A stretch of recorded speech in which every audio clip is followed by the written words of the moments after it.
Dear students, today I will give you the answers of the important questions of the second poem of your Flamingo textbook.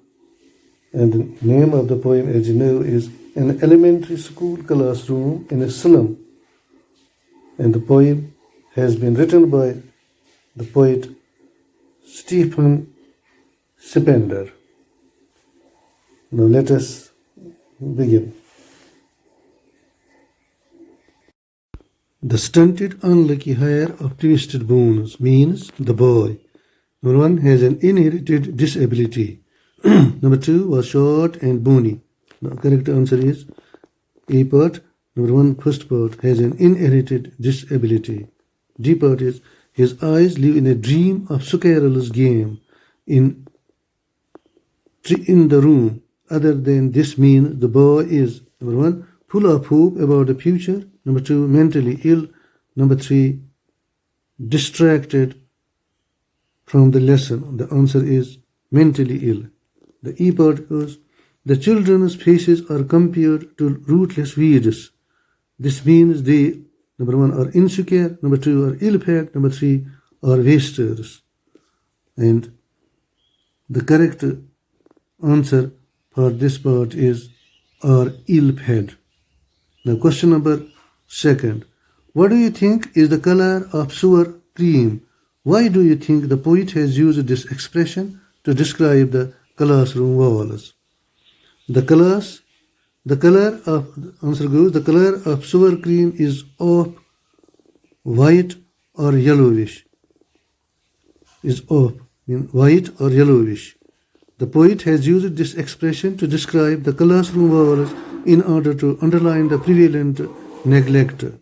The dull color and the suggested bitterness echo the situation of the children. Question number three. The walls of the classroom are decorated with the pictures of Shakespeare, buildings with domes, world maps, and beautiful valleys. How do these contrast with the world of these children? And the answer is the walls of the classroom. The poet saw the lives of Salem children as far removed from that which is represented in school books, maps, photographs of alpine valleys, pictures of buildings with domes, and the bust of Shakespeare. The glories of the world filled the textbooks and their classroom walls, but failed to liberate these children from the reality of their impoverished existence in the cramped waste of modern industrial towns.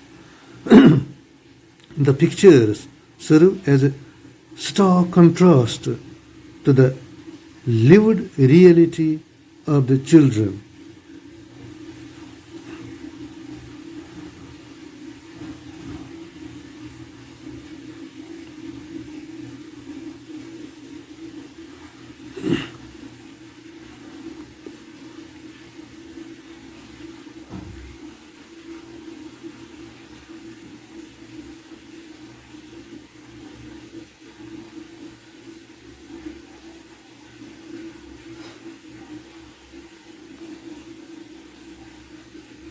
So, these pictures serve as a stark contrast to the lived reality of the children who study in this elementary school classroom in the Salem.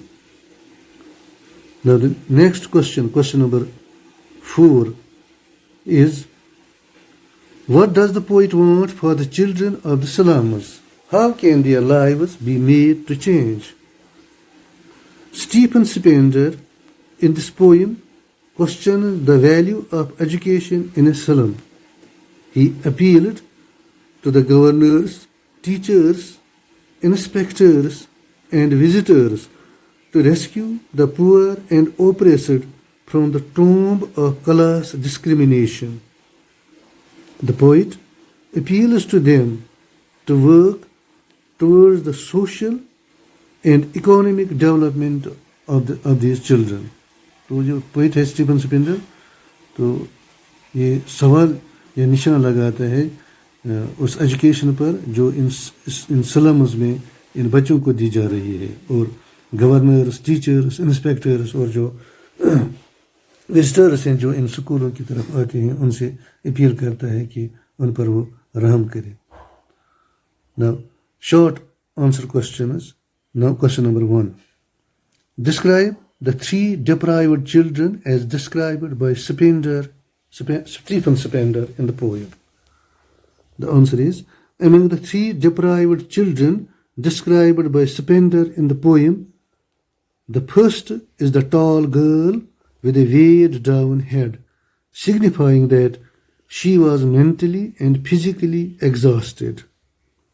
The second is the paper-seeming boy with frightened eyes. He was malnourished with twisted bones.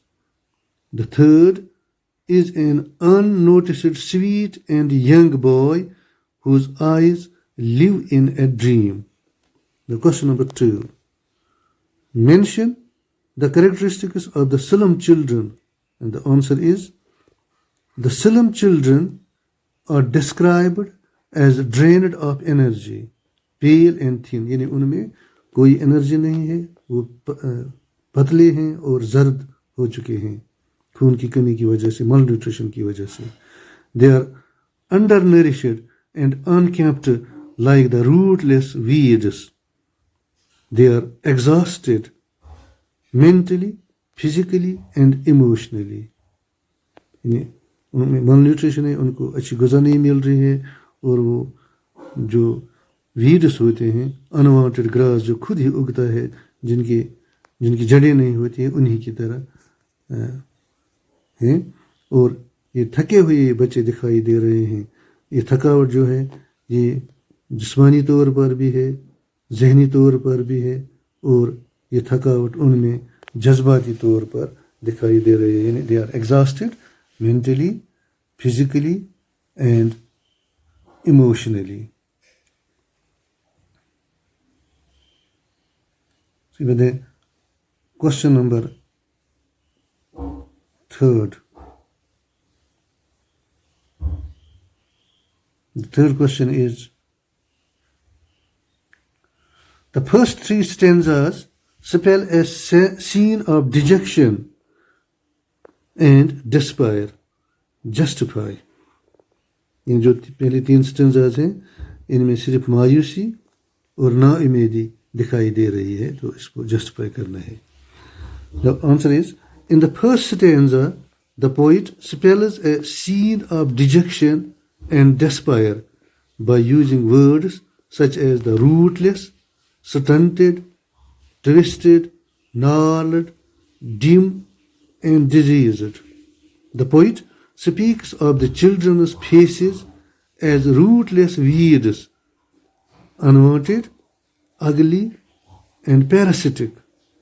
They were unkempt and exhausted, sickly lean and like rodents. They had inherited their diseased bones from their parents. Their pitiable plight is reflected by equally dim and pathetic classrooms. They were doomed to be the slag heap of society, like useless and unwanted rubbish. This antithetical imagery lends a contrast between the slum children and the subjects of their learning. With this, we close today's topic. Question number 1 is, tick the item which best answers the following. Number A. The tall girl with her head weighed down means the girl, number 1, is ill and exhausted. Number 2, has her head bent with shame. Number 3, has untidy hair. The correct answer for this is number 1, is ill and exhausted. That is, the tall girl with her head way down means the girl is ill and exhausted.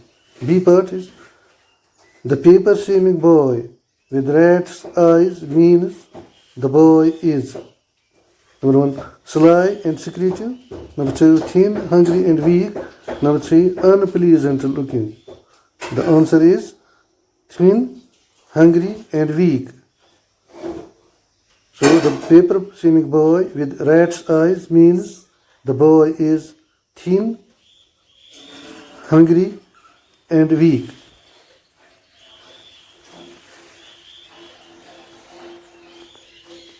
The third part of the question is